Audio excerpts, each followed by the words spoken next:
The early morning sun cast long shadows through the windows of Sam's diner, creating golden patterns on the worn linoleum floor. At exactly 7:15 a.m., just like every other morning for the past 15 years, Harold Thompson pushed open the glass door, causing the small brass bell above to announce his arrival. The familiar scent of coffee and bacon wrapped around him like an old friend. At 93 years old, Harold moved with the careful precision that came with age, but his blue eyes remained sharp and alert. His weathered hands gripped a wooden cane, not out of necessity, but as a precaution his daughter had insisted upon after his 90th birthday. The regulars at Sam's knew better. Harold was as steady as they came. "Good morning, Mr. Thompson." Sarah, the waitress who had served him for the past decade, called out with genuine warmth. She was already moving toward the coffee pot before he reached his seat. Harold's corner table, positioned perfectly to catch the morning light while offering a view of both the street and the diner's entrance, waited for him like always. His routine never varied. First, he would carefully remove his navy blue jacket, showing the crisp white shirt beneath, and hang it on the coat rack beside his table. Then, he would place his folded reading glasses on the table, alongside the day's newspaper that Sarah always saved for him. The other regulars had learned long ago that this was Harold's spot, not through any confrontation, but through the quiet dignity he carried. "The usual, Mr. Thompson?" Sarah asked, though she already knew the answer. She had his order memorized. 2 slices of wheat toast, lightly buttered, and a cup of black coffee. No cream, no sugar. Harold believed life was already sweet enough without adding extras. "Yes, please, Sarah," he replied with a gentle smile that reached his eyes. "And how's that grandson of yours doing in college?" This was also part of the ritual. Harold kept track of all the staff's family stories. He remembered birthdays, graduations, and important events in their lives. In return, they treated him like family, not just another customer. As Sarah went to prepare his breakfast, Harold opened the newspaper with practiced care. His fingers, though marked with age spots and slightly bent from arthritis, still moved with surprising dexterity as he turned the pages. He always started with the local news, then moved to national affairs, and finally to the crossword puzzle, which he saved for last. The morning light grew stronger, highlighting the medals pinned to the small display case on the diner's wall. Among them was a photograph of a much younger Harold in his military uniform, standing proud and tall. Few of the current customers knew that Sam's Diner had started as a simple coffee shop owned by Harold's old war buddy, Sam Martinez.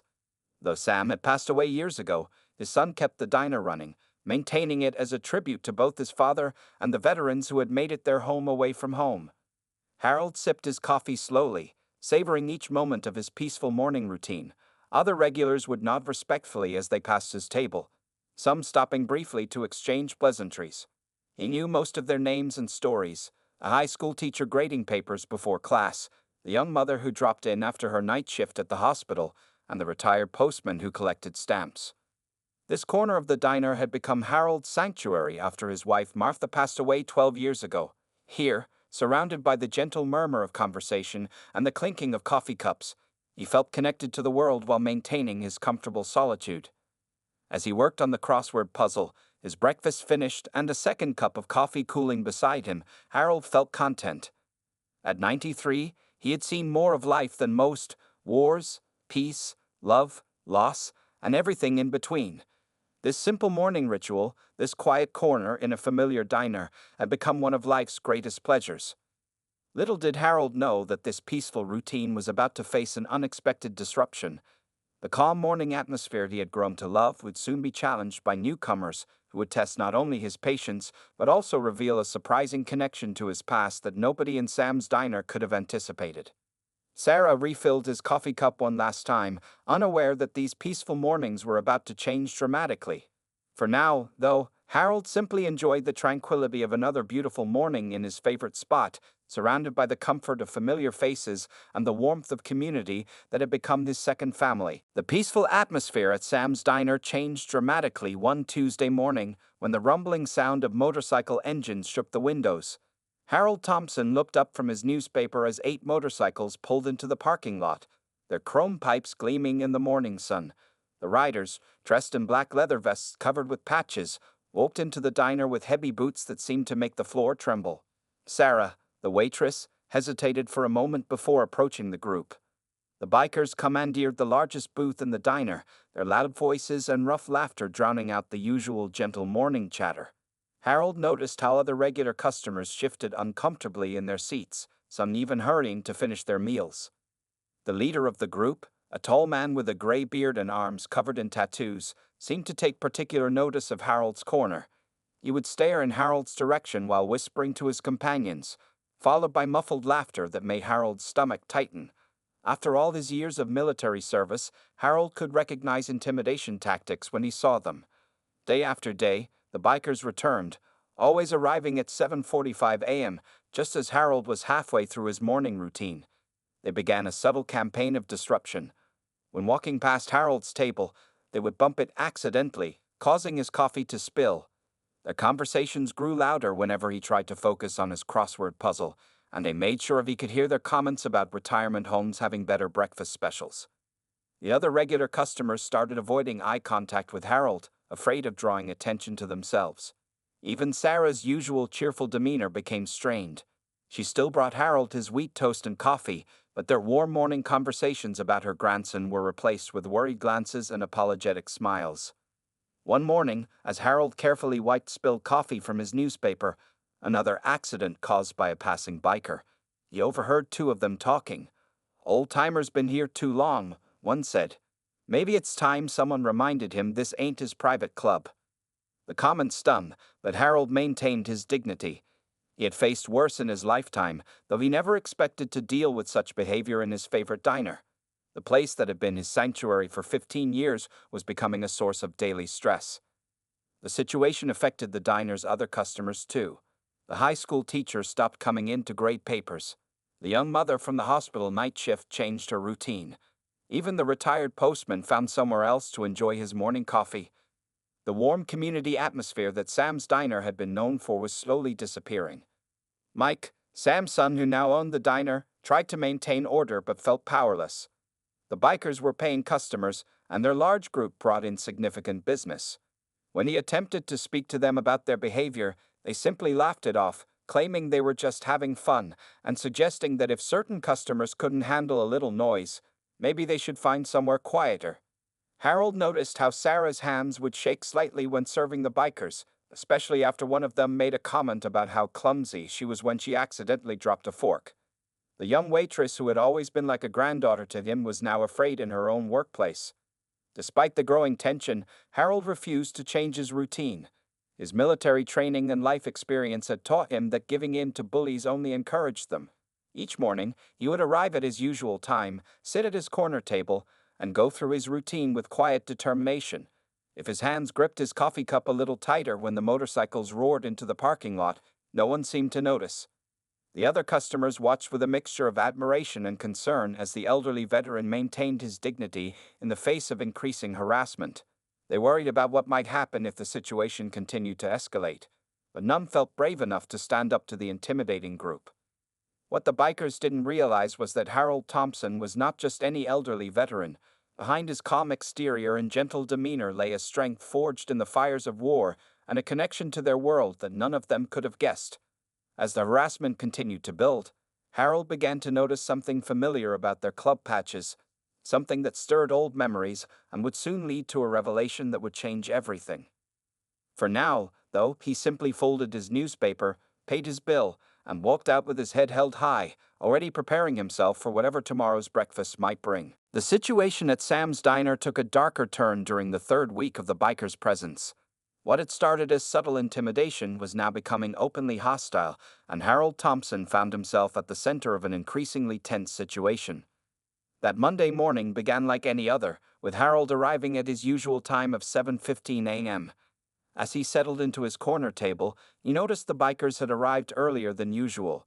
They were already seated in their booth, watching him with undisguised hostility. The leader, whom Harold had heard the others call Snake, was twirling a toothpick between his teeth while staring directly at the elderly veteran.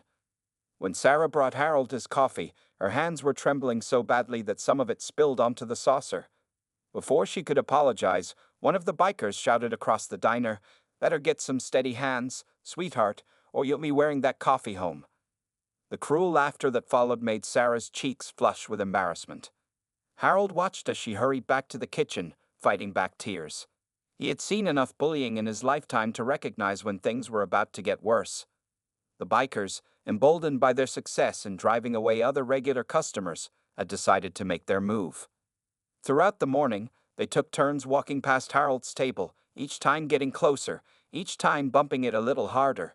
His newspaper was knocked to the floor twice, and his coffee cup rattled dangerously close to the edge. Harold maintained his composure, though his weathered hands gripped his cane a little tighter with each passing incident. Mike, the owner, attempted to intervene when he saw what was happening. "Gentlemen," he said, approaching their table, "I need to ask you to respect all my customers." Snake stood up slowly, using his height to tower over Mike. "Or what?" he asked, his voice low and threatening. "You gonna call the cops on paying customers? Maybe we'll take our business elsewhere and tell all our friends to do the same." The threat wasn't subtle. In a small town like this, word of mouth could make or break a business. Mike looked helplessly at Harold, then back at the bikers, before retreating to the kitchen. The victory made the group even bolder. As Harold prepared to leave, he found his path to the coat rack blocked by two of the bikers who had positioned their chairs in the aisle. "Excuse me," he said politely, but they pretended not to hear him. After a long, tense moment, they slowly moved their chairs, making exaggerated gestures of inconvenience. In the parking lot, Harold discovered they had parked their motorcycles in a semicircle around his car. As he approached, they followed him out, starting their engines and revving them loudly, the noise deafening in the small parking lot. The message was clear. They were trying to intimidate him into staying away. That evening, as Harold sat in his quiet house looking at old photographs, he thought about how Sam, his old friend who had started the diner, would have handled this situation. Sam had never backed down from bullies, not in the war, and not in civilian life. The thought of his friend gave Harold an idea. The next morning, Harold arrived even earlier than usual. He had spent the night thinking about the patch he had noticed on the bikers' vests. Something about it had been nagging at his memory. While the diner was still quiet, he studied the old photographs on the wall, particularly one that showed him and Sam in their younger days. Sarah approached his table cautiously. "Mr. Thompson," she whispered, "maybe you should find another place for breakfast, just for a while. I'm worried about what they might do." Her concern touched him, but Harold had made up his mind. He patted her hand gently and smiled. "Sarah," he said softly, "sometimes the best way to deal with bullies is to surprise them with the truth." She didn't understand what he meant, but the certainty in his voice gave her comfort. As the rumble of motorcycles announced the bikers' arrival, Harold remained calm. He had faced worse odds in his lifetime, and now he had a plan. In his jacket pocket was an old photograph that would either end this conflict or make it much worse.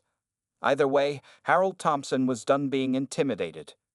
The bell above the door chimed as the bikers entered, but this time Harold was ready.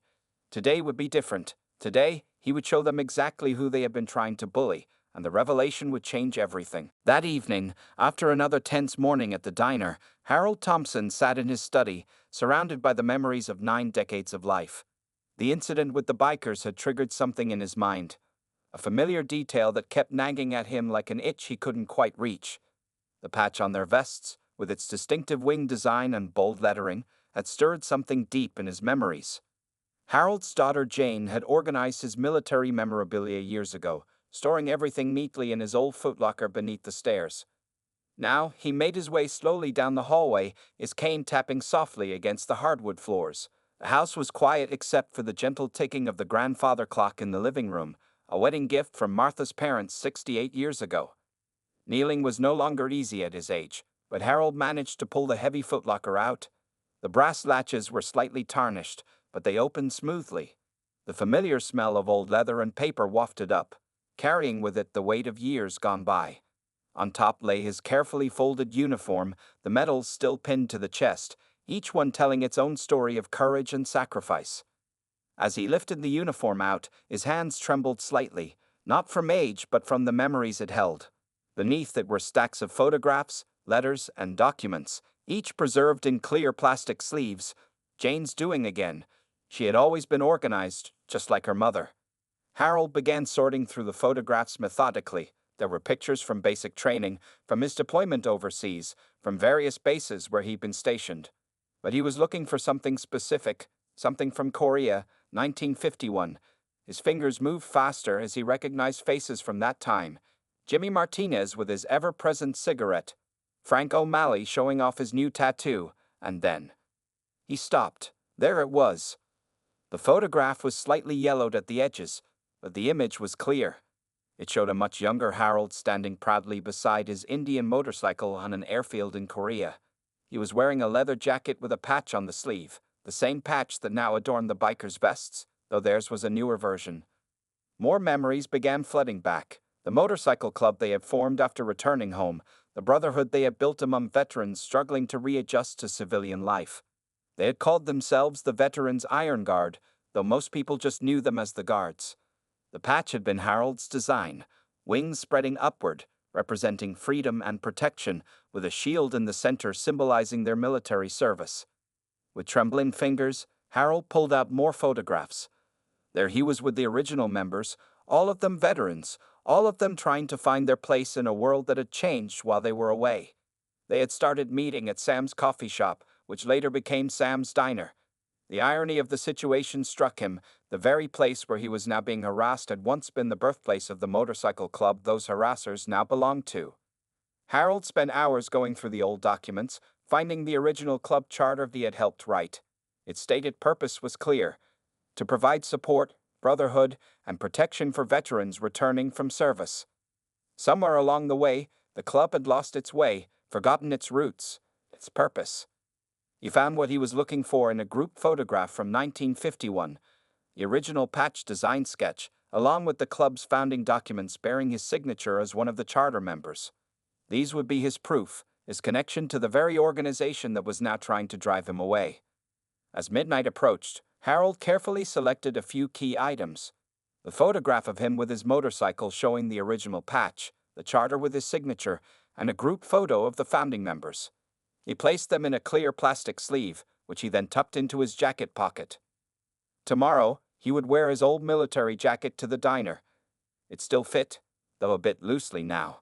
He would bring these pieces of history with him, these links to a past that connected him directly to his tormentors, though they didn't know it yet. As he prepared for bed that night, Harold felt a strange sense of calm. For 3 weeks, he had endured their harassment with quiet dignity. Tomorrow, he would show them exactly who they had been bullying, one of their own founders, a man who had helped create the very brotherhood they now claimed to represent. The revelation would either shame them into remembering their organization's true purpose, or it would escalate the conflict beyond repair. Either way, Harold Thompson was ready to face whatever came next. The next morning dawned crisp and clear. Harold Thompson stood before his mirror, carefully putting on his old military jacket. The fabric was still immaculate. He had always taken good care of his uniforms. His medals caught the early morning light, each one representing a different chapter of his service. In his pocket, he could feel the weight of the old photographs and documents he had discovered the night before. At Sam's Diner, Sarah was surprised to see Harold arrive wearing his military jacket. She had never seen him in it before, though she had often admired his photograph on the diner's wall. The regular customers who remained loyal despite the biker's presence noticed too. A hushed silence fell over the dining room. "Coffee, Mr. Thompson?" Sarah asked, trying to keep her voice steady. She could hear the motorcycles approaching in the distance. "Yes, please, Sarah," Harold replied calmly. "And I may need an extra cup today. We might have company at my table soon." The rumble of motorcycles grew louder, and then the usual group of 8 bikers entered the diner. They paused briefly at the sight of Harold in his military jacket, but quickly recovered, making their way to their usual booth with exaggerated swagger. Snake, their leader, made a point of bumping Harold's table harder than usual as he passed. Well, Snake sneered. "Looks like Grandpa's playing dress-up today." His companions laughed, but their laughter died quickly when Harold stood up slowly, gripping his cane. The diner fell completely silent. Even the sounds from the kitchen seemed to stop. Harold walked deliberately toward the biker's booth, his cane tapping steadily on the floor with each step. His bearing was military straight despite his age, and there was something in his eyes that made Snake shift uncomfortably in his seat. Without saying a word, Harold reached into his jacket pocket and withdrew the plastic sleeve containing the old photographs. With careful precision, he placed them on the table in front of Snake. The biker's expression changed from amusement to confusion as he looked at the yellowed photographs. "What's this supposed to be, old man?" Snake demanded, but his voice had lost some of its earlier bravado. His eyes were fixed on the photograph of young Harold standing next to his motorcycle, wearing the original version of their club's patch.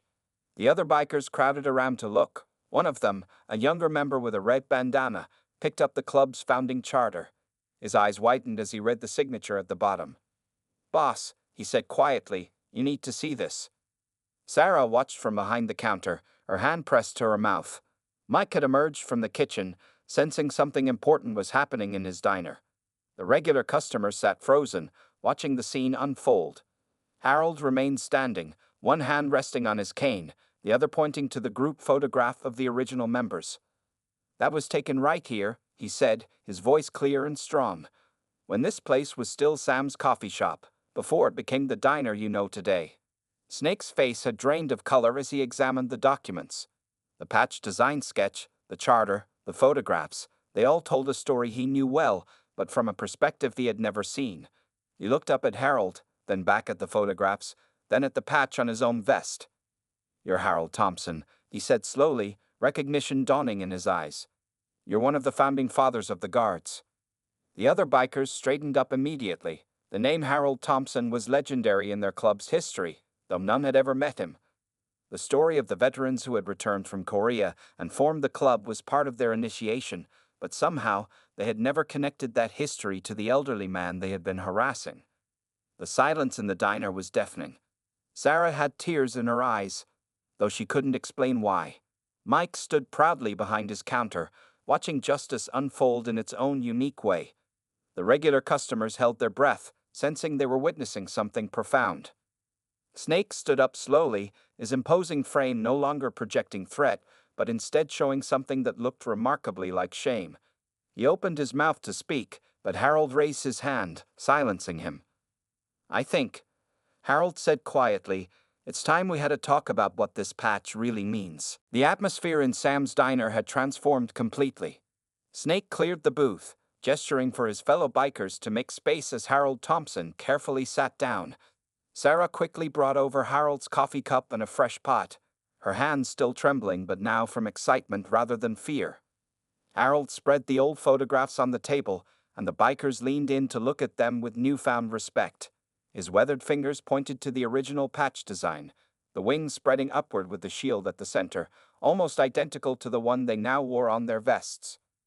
"Korea, 1951, Harold began, his voice carrying the weight of memories. "We were just a group of soldiers trying to find our way home, even though we were physically already there." The bikers listened intently as he continued. "This patch wasn't just a symbol, it was a promise we made to each other." He pulled out another photograph, this one showing the group of young veterans standing in front of what was then Sam's coffee shop. "See this man here?" Harold pointed to a smiling figure in the center. "That's Sam Martinez, the original owner. He gave us a place to meet when nobody else would have us. He understood what it meant to come home from war and feel lost." Snake picked up one of the photographs, studying it carefully. "The shield in the center," he said quietly. "We were always told it represented protection, but nobody knew the full story." Harold nodded. "Protection, yes, but not in the way you might think. We designed it with 3 purposes in mind." He touched the shield's 3 sections on the original sketch. The top section represented protecting each other from the memories that haunted us. The left section stood for protecting our communities that we had come home to serve. And the right section, he paused, looking each biker in the eye, that stood for protecting the values we had fought for: brotherhood, honor, and service to others. The youngest biker, the one with the red bandana, spoke up hesitantly. "But sir, in our initiation, they tell us the club was started by veterans, but they never mentioned that it was started right here." Harold finished for him. "That's because sometimes the most important parts of history get lost along the way." He pulled out the original charter, its pages now delicate with age. "We wrote this at that very table over there." He pointed to his regular corner spot. "Our mission was simple: to support returning veterans and be a positive force in the community. Snake's face showed a mix of emotions as he read the charter's opening lines. The tough exterior he had maintained for weeks cracked slightly as he realized the magnitude of their actions. They had been harassing not just any veteran, but one of the very men who had created their brotherhood. The motorcycle club was never about intimidation, Harold continued, his voice firm but kind. It was about healing. Every one of us who started this club had seen enough violence in the war. We wanted to create something different, a family for those who had lost their way. Sarah, who had been listening nearby, wiped tears from her eyes as she heard this history of her workplace for the first time. Mike stood proudly behind his counter, finally understanding why his father had always spoken of the club's early days with such reverence. "Each of you wears this patch," Harold said, touching the emblem on Snake's vest. "But do you know why we chose wings?" The bikers shook their heads. "Because we believed that brotherhood could lift us above our struggles. The shield protected us, but the wings gave us hope." The revelation hung in the air like a physical presence. The bikers looked at their patches with new eyes, seeing beyond the surface symbol to the deeper meaning behind it. The weight of their recent behavior stood in stark contrast to the noble intentions of their club's founders. Snake cleared his throat, struggling to find words. The tough biker leader looked more like a schoolboy who had been caught misbehaving. "Mr. Thompson," he began, "we had no idea. We dishonored everything this patch stands for." Harold looked at the group of bikers, seeing beyond their leather and tattoos to something familiar. Soldiers trying to find their place, just like he and his friends had been all those years ago. The only difference was that somewhere along the way, they had forgotten the true meaning of their brotherhood. "Well," Harold said, picking up his coffee cup, "now you know. The question is, what are you going to do about it?" The change in Sam's diner was immediate and remarkable. The morning after Harold's revelation, the bikers arrived at their usual time, but everything else was different. Instead of their usual rowdy entrance, they parked their motorcycles carefully, making sure not to block any other vehicles. Snake held the door open for an elderly couple who were leaving, and the rest of his group waited patiently to be seated. When Harold arrived at his usual time, he found his corner table had been cleaned and polished. A fresh flower sat in a small vase at its center, Sarah's doing, at the biker's request. As he approached, Snake and two other members stood up respectfully. "Good morning, Mr. Thompson," Snake said, his voice carrying none of its former mockery. "Would you mind if we joined you for breakfast today? We'd like to learn more about the club's history." Harold smiled warmly and gestured to the empty chairs. "Pull them up, boys," he said. "And call me Harold. We're family now, after all." Over the next hour, the diner witnessed something extraordinary. The once intimidating bikers sat like schoolchildren, listening intently as Harold shared stories from the club's early days. He told them about the first veteran they had helped, a young man who couldn't find work because his war injuries made physical labor difficult. The original members had pooled their resources to help him start a small repair shop. Sarah moved around the table, refilling coffee cups and bringing extra toast, her smile bright and genuine. The regular customers who had been scared away slowly began to return, drawn by the remarkable transformation they were hearing about. The atmosphere in the diner had changed from one of tension to one of warmth and respect. Later that afternoon, Snake called an emergency meeting of their chapter. In the diner's parking lot, surrounded by their motorcycles, he addressed the group with uncharacteristic humility. "We've lost our way," he admitted, his voice rough with emotion.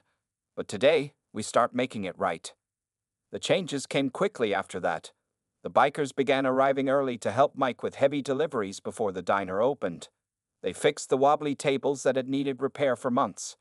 When they learned that Sarah was struggling to pay for her son's college textbooks, they organized a fundraiser that covered not just the books, but his entire semester's expenses. Word spread through the motorcycle club's other chapters about the discovery of one of their founding fathers. Riders from neighboring states began making pilgrimages to Sam's diner, hoping to meet Harold and hear his stories firsthand. Each time, he welcomed them with the same gentle dignity that had carried him through the weeks of harassment. The most profound change was in the bikers themselves. Under Harold's guidance, they began reconnecting with their organization's original mission. They established a veteran outreach program, offering support to soldiers returning from recent conflicts. The tough exterior remained, but it now concealed hearts dedicated to service rather than intimidation. Snake, in particular, underwent a remarkable transformation. He spent hours with Harold, learning about leadership and the true meaning of brotherhood. The man who had once tried to drive Harold away became his most devoted protector, ensuring that the elderly veteran never walked to or from his car alone. One morning, Harold arrived to find the bikers had cleaned and restored the diner's wall of veterans' photographs. They had added proper lighting and new frames, turning it into a respectful memorial to those who had served. The photograph of young Harold with his motorcycle now held a place of honor at the center. The regular customers watched this transformation with amazement. The high school teacher returned to grading her papers, now sharing her table with bikers who helped her students with mechanical projects.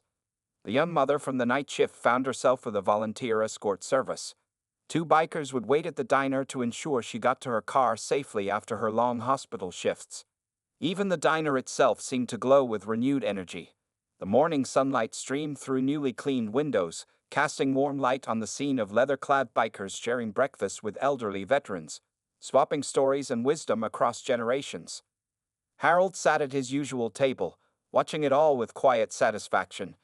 He saw how his revelation had not just changed the bikers' behavior, but had transformed them back into the brotherhood he and his friends had envisioned all those years ago.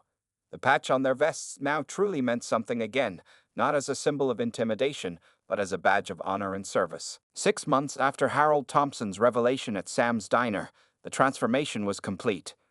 What had started as a confrontation had blossomed into something beautiful, a restoration of the true spirit of the veterans' Iron Guard and a bridge between generations.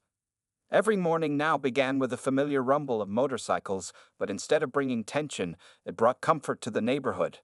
The bikers had developed a routine of their own. Two members would arrive early to help Mike open the diner, while others would escort elderly veterans from their homes to ensure they could enjoy their breakfast safely. Harold's corner table had evolved into something of a command center. The original table had been replaced with a larger one that could accommodate both him and any riders who wanted to join him for breakfast and stories. Above it hung a new plaque that read Founders Corner, Harold Thompson, Veterans Iron Guard, established 1951. Snake, who now preferred to be called by his real name, James, had taken Harold's teachings to heart. Under his leadership, the chapter had returned to its original mission of veteran support. They had converted an old warehouse into a Veterans Resource Center, offering everything from job placement services to PTSD support groups. The idea had spread to other chapters across the country, each one reaching out to Harold for guidance on returning to their roots. Sarah's grandson, now finishing college thanks to the bikers' fundraising, had become a regular weekend volunteer at the Resource Center. He would often sit at Harold's table, soaking in stories about the club's history while helping to digitize the old photographs and documents for preservation.